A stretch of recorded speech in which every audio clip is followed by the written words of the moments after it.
Olá, igreja. Olá a todos. É com muita alegria que a gente novamente está aqui junto de vocês. E hoje nós vamos falar sobre Apocalipse. A Igreja Cristã em Londrina, a ECEL, tem estudado nas últimas semanas o livro de Apocalipse. E através do canal da ECEL você pode acompanhar o estudo na íntegra, sequencialmente. Esse estudo ele é baseado em dois livros, no estudo Vida de Apocalipse, de Witness Lee, e no livro Apocalipse, de Hernandes Dias Lopes. Nós vemos que muitas pessoas, às vezes, têm medo do livro de Apocalipse, pelas figuras diferentes que são reveladas, situações de fim de mundo e situações não compreendidas, na maioria das vezes. E, na verdade, Apocalipse significa já o que está no primeiro versículo do capítulo 1, primeira parte do versículo 1 de Apocalipse 1, que é a revelação de Jesus Cristo. Então, Apocalipse se trata da revelação de Jesus Cristo. E o tema central é Jesus Cristo e a sua igreja. Jesus Cristo e a igreja. Esse é o tema central de Apocalipse. É a consumação final e máxima de toda a palavra, desde Gênesis, terminando em Apocalipse. Se não houvesse Apocalipse, a Bíblia não seria entendida completamente. Então é um livro de revelação e, para tanto, precisamos estudá-lo. Nos capítulos 2 e 3 de Apocalipse, nós vemos as sete igrejas da Ásia Menor. São igrejas que existiram, algumas ainda existem, e cada uma delas representa um período da história da própria igreja, a evolução, o progresso da própria igreja. Tem um aspecto histórico e tem um aspecto que realmente diz uma palavra para nós hoje, para que sejamos transformados, para que vivamos uma vida normal da igreja. A igreja em Éfeso, ela ocorre no final, na última parte do século I. E Éfeso, em grego, quer dizer desejável. Nós vamos estudar no capítulo 2 de Apocalipse os versículos de 1 a 7, que falam justamente da carta à igreja em Éfeso, quer dizer, igreja desejável. Então vamos ler esses 7 versículos. Começando do versículo 2:1, capítulo 2, versículo 1. Ao anjo da igreja em Éfeso escreve: Estas coisas diz aquele que conserva na mão direita as 7 estrelas, e que anda no meio dos 7 candeeiros de ouro. Conheço as tuas obras, tanto o teu labor como a tua perseverança, e que não podes suportar homens maus, e que puseste à prova os que a si mesmo se declaram apóstolos e não são, e os achaste mentirosos. E tens perseverança, e suportaste provas por causa do meu nome, e não te deixaste esmorecer. Tenho, porém, contra ti que abandonaste o teu primeiro amor. Lembra-te, pois, de onde caíste, arrepende-te e volta à prática das primeiras obras. E se não, venho a ti e moverei do seu lugar o teu candeeiro, caso não te arrependas. Tens, contudo, a teu favor que odeias as obras dos nicolaítas, as quais eu também odeio. Quem tem ouvidos, ouça o que o Espírito diz às igrejas. Ao vencedor, dá-lhe-ei que se alimente da árvore da vida, que se encontra no paraíso de Deus.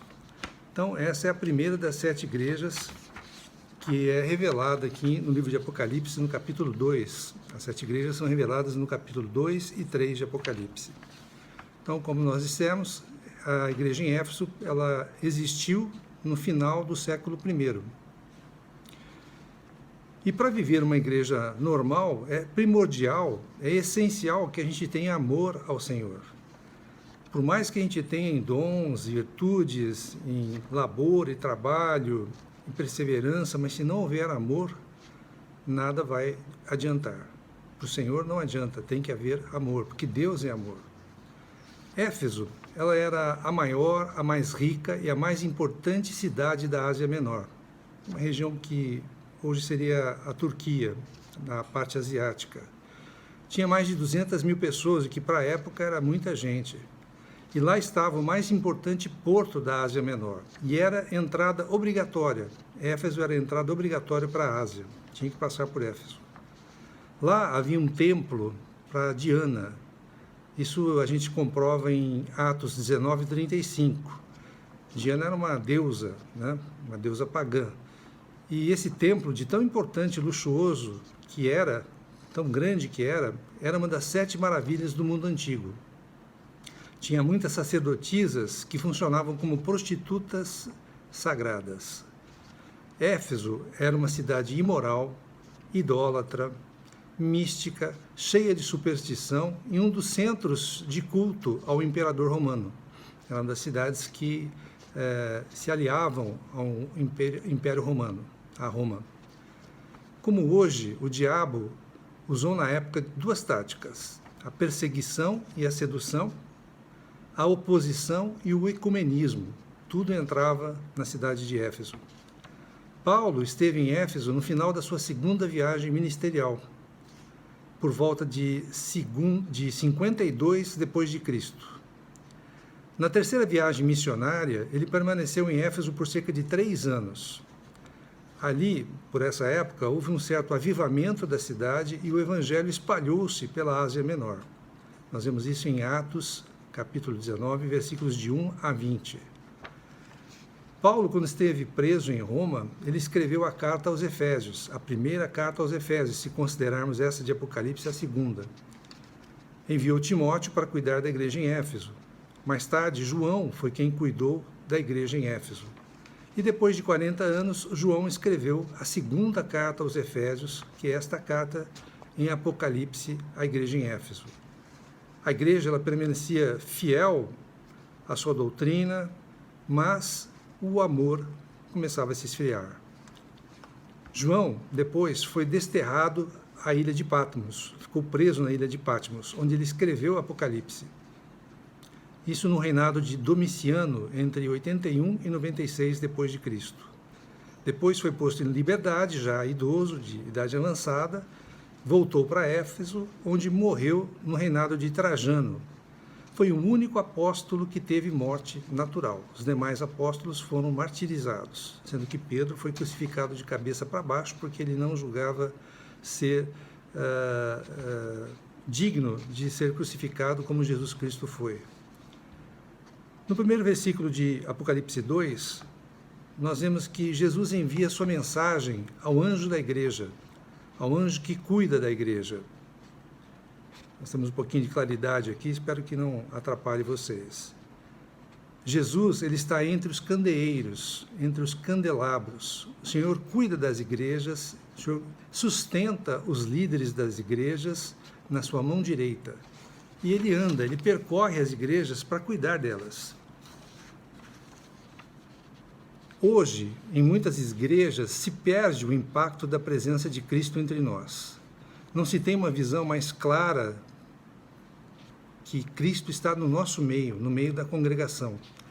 Perdeu-se o impacto de Cristo no louvor, nas reuniões, nos encontros. Perdeu-se o impacto da glória de Cristo entre os cristãos. Muitas vezes isso ocorre hoje. Jesus segura com firmeza em suas mãos a nós, aos pertencentes à igreja de Jesus Cristo. E nada pode nos separar do amor de Deus que está em Cristo Jesus. Nada pode nos separar. Nada nos céus, na terra ou debaixo da terra. O Senhor sonda os nossos corações. Ele sabe que está nos nossos pensamentos. E Ele anda no meio da igreja para nos encorajar, para encorajar seus membros, mas também, quando necessário, para repreendê-las, as igrejas, e chamar essas igrejas ao arrependimento. Em Apocalipse 2, versículos 2, 3 e 6, Jesus Cristo cita 3 virtudes da igreja em Éfeso. A primeira era que Éfeso era fiel na doutrina. Ela permaneceu firme na palavra, apesar de, na época e ainda hoje, existirem lobos vestidos com pele de ovelhas. Isso a gente vê em Mateus 7,15. São aqueles pastores, né, que não querem saber das ovelhas, não querem pastorear as ovelhas, mas querem se aproveitar das ovelhas. João fala em 1 João 4:1, primeira carta a João 4:1, sobre provar os espíritos. Por quê? Porque há muitos falsos profetas, muitos falsos apóstolos. E a igreja em Éfeso tinha falsos profetas, falsos apóstolos, que ensinavam heresias, coisas que não existiam no Evangelho, na palavra. Mas a igreja em Éfeso rejeitava tal ensinamento. A igreja em Éfeso tinha discernimento espiritual. Foi intolerante com essa heresia, essa hipocrisia, com pecado moral. Separou-se das falsas doutrinas e das falsas obras. Reconhecia esses falsos profetas, esses falsos mestres. Daí vem a palavra nicolaítas, que a gente citou no texto, no versículo 6, do grego nikolaitai.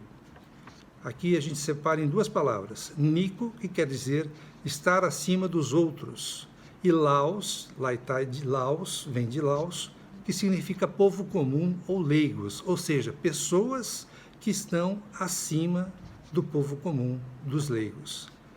A igreja em Éfeso odiava, e o Senhor também odiava e odeia, as obras dos nicolaítas, que é traduzida por uma hierarquia na vida da igreja, com o sistema clérigos e leigos. Vamos então ao início dessa situação. Vamos voltar para Êxodo, capítulo 19, versículo 6, que diz: Vós me sereis reino de sacerdotes e nação santa. Então, na verdade, o Senhor queria que toda a nação de Israel fosse sacerdote, fizesse o trabalho, a função, exercesse a função de sacerdote. Mas, em Êxodo 32, versículos de 1 a 6, nós vemos uma passagem onde, ante a demora de Moisés descer do monte, ele subiu ao monte para falar com o Senhor, demorou para descer, e pela demora o povo de Israel começou a reclamar para Arão, e pediu para Arão fazer um outro Deus para eles. Entregaram as suas argolas de ouro, e Arão fundiu-as e fez um bezerro de ouro. E o povo de Israel adorou esse bezerro de ouro. E por causa dessa situação, o povo de Israel perdeu o sacerdócio. Somente a tribo de Levi foi escolhida por Deus, pela fidelidade a Deus, a exercer o sacerdócio. A família de Arão, né, seus filhos, né, e os levitas. Isso a gente comprova em Êxodo 32 e Deuteronômio 33. A partir daí, então, surgiu uma classe mediadora entre Deus e os filhos de Israel. Não era a vontade original de Deus, mas aconteceu pela infidelidade do povo. Entretanto, no Novo Testamento, Deus retorna à sua intenção original. Onde que a gente vê isso? Apocalipse capítulo 1, versículo 6, que diz: E nos constituiu reino, sacerdotes. Apocalipse 5, 10, que diz: E para o nosso Deus os constituíste reino e sacerdotes, e reinarão sobre a terra. E 1 Pedro 2, 9, onde diz: Vós, porém, sois raça eleita, sacerdócio real, nação santa, povo de propriedade exclusiva de Deus. Então, esta é a vontade original e a vontade que persiste até hoje. A vontade de Deus não muda. A vontade de Deus é que não haja intermediários entre ele e o seu povo, entre ele e a sua igreja. Todos os crentes devem exercer o papel de sacerdote e ter uma comunhão direta com Deus, uma comunhão direta com Deus. Então, os nicolaítas, eles pregavam um evangelho liberal, sem exigências, sem proibições, e queriam gozar o melhor da igreja e o melhor do mundo. Isso existe ainda hoje, muito. As pessoas não deixam o mundo, querem pertencer à igreja, mas não deixam os prazeres do mundo. Estimulavam a imoralidade, mas a igreja em Éfeso não tolerou essa imoralidade, essa heresia, e odiou as obras dos nicolaítas como Deus odeia. Hoje, as pessoas muitas vezes buscam experiência e não a verdade. Não querem pensar, querem sentir. Não querem doutrina, querem novidades, revelações, querem sonhos, visões, mas não querem a verdadeira doutrina. Não querem estudar a palavra, querem ouvir os testemunhos mirabolantes. não querem o evangelho da cruz, onde a gente leva até a cruz o nosso velho homem, o nosso ego, para ser crucificado, para morrer com Cristo. Mas sim, eles querem o evangelho dos milagres, da prosperidade, as coisas fáceis. Não querem Deus, mas querem as bênçãos de Deus. Não querem Deus, mas querem as bênçãos de Deus. Vivemos a paganização da igreja. Tudo entra na igreja. Não há compromisso com a verdade. A teologia, a verdadeira teologia, ela é recusada, buscam novidades. O rumo da igreja se dá pelo gosto dos consumidores. A palavra à la carte, onde se prega o que cada um quer ouvir, o que dá o ibope, né? Não o que ele necessita ouvir. Prega-se outro evangelho, não o da santificação e o do arrependimento. Está se perdendo a capacidade de se refletir. Não se lê a Bíblia e as pessoas são infantis espiritualmente, ingênuos. Procura-se manifestações sobrenaturais, mas deixam de lado a palavra do Deus vivo. Um outro ponto positivo que Jesus Cristo ressaltou no capítulo 2 de Apocalipse, com relação à igreja em Éfeso, era que ela era envolvida com a obra de Deus, envolvida na obra. Havia labor. Labor é mais sublime, mais elevado que obra. Era um trabalho intenso. A igreja em Éfeso tinha. Os crentes eram engajados. Por meio da igreja em Éfeso, o evangelho se expandiu pela Ásia Menor. E nós? Nós somos essas pessoas, esses cristãos engajados com a igreja, engajados com o Senhor, com a palavra, somos operantes. Nós temos sido um ramo frutífero da videira, um elemento realmente atuante na vida da igreja, uma coisa para a gente refletir. Uma outra virtude, né, da igreja em Éfeso era que ela era perseverante nas tribulações, os versículos 2 e 3 do capítulo 2. Em Éfeso, a verdade é que não era fácil ser crente, era realmente perigoso. Lá ficavam os maiores centros de culto ao imperador, a César, e também ficava um dos maiores centros de culto a Diana, ou se não maior. Muitos eram perseguidos por não se dobrar, perseguidos e mortos por não se dobrarem a César e a Diana. Outros caíam nos ensinos dos falsos profetas, dos falsos apóstolos, mas eles não esmoreciam, eles permaneciam firmes. Hoje, muitos de nós querem a coroa sem a cruz, querem a riqueza sem o trabalho, querem a salvação sem a conversão. Não querem passar pelo processo de conversão, de crescimento espiritual. Querem as bênçãos de Deus sem o Deus das bênçãos. Em nossos dias, está se perdendo a capacidade de sofrer pelo Evangelho. Não se denuncia o pecado, muitas vezes, não se denuncia a corrupção, muitas vezes, quando se percebe. Igrejas se tornam empresas. Em muitos lugares, o púlpito se torna um balcão para se passar um produto, para se vender um produto, que é o Evangelho, que na verdade não é o verdadeiro Evangelho, para os consumidores, que são os crentes, que compram esse falso Evangelho. Agora, no capítulo 2, versículo 4, se inicia a degradação da igreja em Éfeso. Por quê? Porque ela deixou o primeiro e o melhor amor com relação a Jesus Cristo. Não só o primeiro, mas o melhor. Quando nós nos convertemos, quando nós cremos no Senhor, tudo é uma maravilha, tudo é muito gostoso, a gente realmente se sente apaixonado pelo Senhor. Esse é o primeiro, esse é o melhor amor, mas que no decorrer do tempo, como muitos casais, né, que se amam no início do casamento, depois esse amor vai se esfriando. E o nosso amor, se não é cultivado também para Deus e por Deus, ele também se esfria. Vai se perdendo esse primeiro e melhor amor. E pureza de doutrina e lealdade não substitui esse amor ao Senhor. Nós abandonamos o primeiro amor quando substituímos o amor a Jesus Cristo pela doutrina pura e simples, pelo trabalho a Deus puro e simples. além das perseguições que a igreja em Éfeso sofria, que desanimava a igreja também. Em Efésios 3, versículos 16 a 19, nós vemos que para a vida da igreja normal, precisamos ser fortalecidos em nosso homem interior, com Cristo fazendo morada em nosso coração. Não é passando e saindo, mas fazendo morada definitiva em nosso coração. E também que nós precisamos deixar esse Cristo agir em nós, agir em nossa pessoa, na nossa consciência, na nossa alma. É melhor a gente perder algo da nossa obra para Deus, quer dizer, não ficar assim, preocupado em fazer para o Senhor apenas, do que perder algo do amor para com o Senhor. É mais importante o amor do que obra. Aliás, tudo que a gente deve fazer pelo Senhor deve ser motivado pelo amor. E todos os dias, quando você se levanta, nós precisamos dizer: Senhor, eu te amo. Renovar esses votos. Senhor, eu te amo.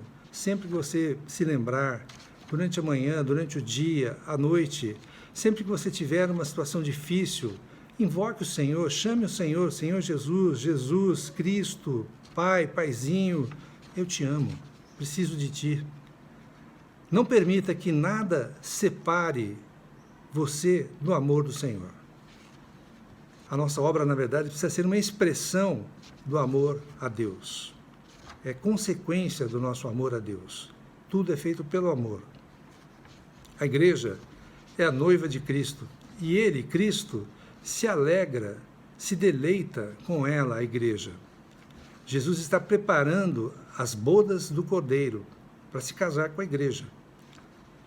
A noiva, entretanto, em Éfeso, abandonou o seu primeiro amor.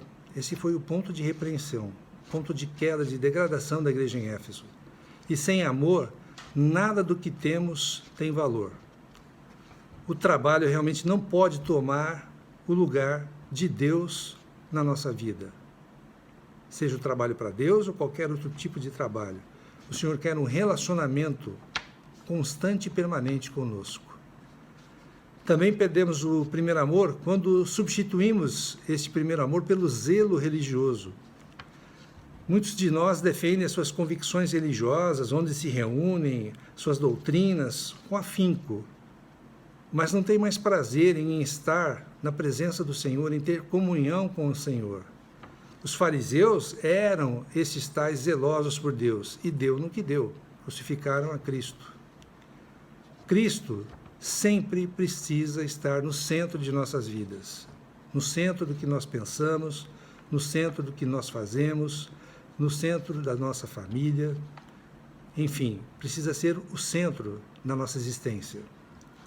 Abandonamos o primeiro amor também quando examinamos os outros e não a nós mesmos.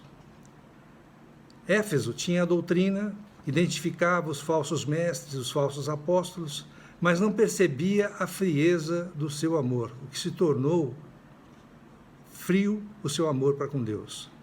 Tampouco percebia a sua apatia espiritual, a sua falta de adoração verdadeira a Deus. Aí vemos que nos versículos 5 e 7, o Senhor fala: lembra-te, pois, de onde caíste. É preciso se arrepender, sempre se arrepender. Mas precisamos saber aonde a gente caiu. Não por que caímos, mas onde caímos, e nos arrependermos, nos voltarmos para Deus. Arrepende-te é uma decisão, é uma atitude. Judas se lembrou que traiu Jesus Cristo, mas não se arrependeu. Isso chama-se remorso. Pedro, por outro lado, quando traiu o Senhor, antes da crucificação de Jesus Cristo, que o galo cantou 3 vezes, ele se arrependeu amargamente, chorou e se arrependeu. Essa é a diferença entre Pedro e Judas. Arrepender-se é uma mudança de mente, é a metanoia, mudança de mente, é mudar de direção. Se você vai numa direção, você se vira e se volta para outra direção.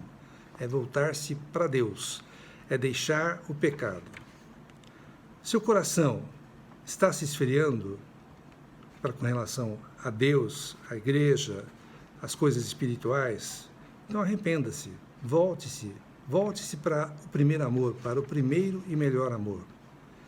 volta à prática das primeiras obras. Não é assim, pecar, se arrepender e voltar a pecar. Porque eu sei que o Senhor vai me perdoar mesmo, né? Então eu peco, me arrependo, peço perdão e volto a pecar. Não é isso. É arrepender-se e colher os frutos do arrependimento. É se voltar para as primeiras obras.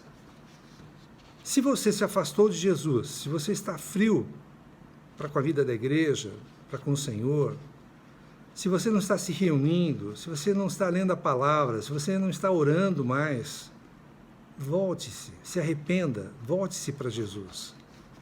E a palavra diz, e se não, venho a ti e removerei do seu lugar o teu candeeiro. Isso é uma advertência à igreja, caso não se arrependa. Como consequência, Éfeso iria perder o candelabro, iria perder o testemunho. Candelabro, candeeiro é a igreja. Iria perder o testemunho da igreja naquela cidade. Candeeiro é feito para brilhar, é uma luz que precisa brilhar. Se não brilhar, ela se torna inútil. A igreja, como a luz reflete a luz do sol. A igreja reflete a luz de Cristo. A igreja não tem luz própria.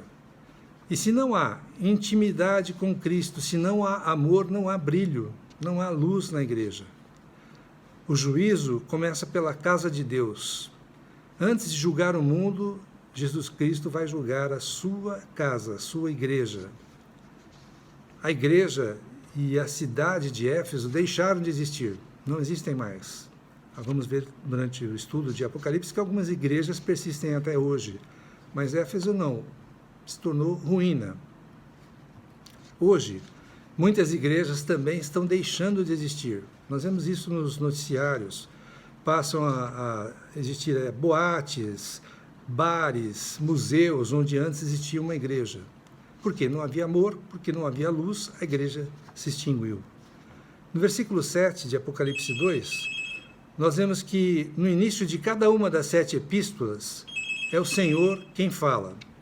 No final de cada uma delas é o Espírito quem fala às igrejas. No início é Jesus Cristo quem fala às igrejas. E no final é o Espírito quem fala às igrejas. Então, o Senhor é o Espírito é o Senhor. O Espírito 7 vezes intensificado, como vemos em Apocalipse 1, versículo 4. O Espírito fala a todas as igrejas, não só a uma igreja específica, fala a todas as igrejas. Espiritualmente, o ver vem depois do ouvir.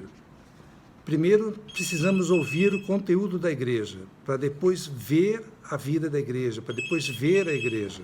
Primeiro ouvir, o Evangelho vem primeiro ouvir, e ouvir a palavra de Deus. Aí ele fala uma palavra para os vencedores. Para os que vencerem a degradação da igreja, o Senhor nos dará de comer da árvore da vida. João 6,35 nos fala, declarou-lhes, pois, Jesus, eu sou o pão da vida. O que vem a mim jamais terá fome, e o que crê em mim jamais terá sede. Esse é o nosso verdadeiro alimento, nossa verdadeira bebida. João 6,57 continua, assim como o Pai que vive me enviou, e igualmente eu vivo pelo Pai, também quem de mim se alimenta, por mim viverá. Precisamos nos alimentar de Cristo. Cristo, as Escrituras, a palavra, são o alimento para suprir o nosso espírito, a nossa pessoa. O comer da árvore da vida faz parte da intenção original de Deus. Deus sempre quis isso, que nós comêssemos da árvore da vida que estava lá em Gênesis.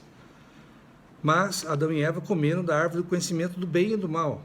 Daí pecaram e todos nós, consequentemente, pecamos. Para isso precisou Jesus Cristo vir e ser aquele cordeiro que nos livra do pecado, né? Através do seu sangue derramado. E esse resultado de Deus vale para toda a eternidade. Depois da redenção de Cristo, aquele que crê no Senhor tem seus pecados perdoados e pode comer da árvore da vida, que está onde, no versículo 7, no paraíso de Deus. Aqui não se trata mais do jardim do Éden, mas sim da árvore que está na Nova Jerusalém, que virá, que descerá do céu.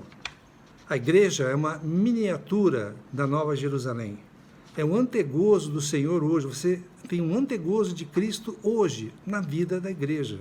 É o lugar correto para você poder comer do Senhor, beber do Senhor. Nós desfrutamos do Senhor como árvore da vida, o que é primordial para o nosso crescimento espiritual. O tratamento do Senhor ao final das 7 epístolas com relação aos seus crentes está relacionado ao reino milenar. Então, esse tratamento, no caso da igreja em Éfeso, que é se arrepender, voltar às primeiras obras, né? A ter o primeiro amor, está relacionado ao reino milenar, a fazer parte do reino milenar, a reinar com Cristo 1000 anos. Depois disso, vem a Nova Jerusalém, onde todos os crentes estarão lá.